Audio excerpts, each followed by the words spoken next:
girl's body had already fully developed, but she kept changing clothes in front of her father. Even though her father's eyes tried to look away, he still couldn't stop his gaze from drifting. However, their strange behavior was just a small part of their twisted life. Because if they wanted something, they would go to any lengths to get it. Brant and Laura were college classmates. Laura had developed feelings for Brant long ago. Before graduation, she gathered the courage to confess but was unexpectedly rejected by Brant. Watching her crush walk away, Laura's anger reached its peak. When she saw Brant happily with his girlfriend, Laura made up her mind to make him pay dearly. One day, while Brant was resting alone on a mountain, a figure appeared behind him. Before he could react, he was drugged and passed out. When the car stopped, Laura rushed out, and the one who carried out the kidnapping was her father Eric. Then her father handed her a pink dress. Laura happily changed into it right in front of Eric, and Eric just stood by watching her.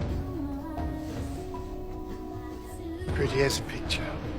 Hearing his compliments, Laura was thrilled. Soon Brant woke up from his unconscious state to find himself tied to a chair. In front of him sat Laura and her family. Laura's mother had a vacant expression. Clearly, she too had suffered under the father and daughter's torment. When Laura saw that Brant had woken up, she said nothing, but instead took out a syringe and slowly walked toward him.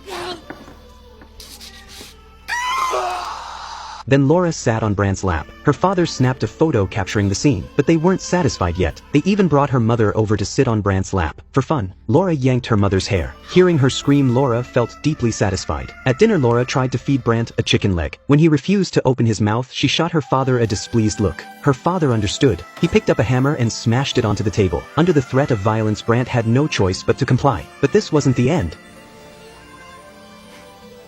Show me. If Brant didn't obey, a far more brutal punishment awaited him.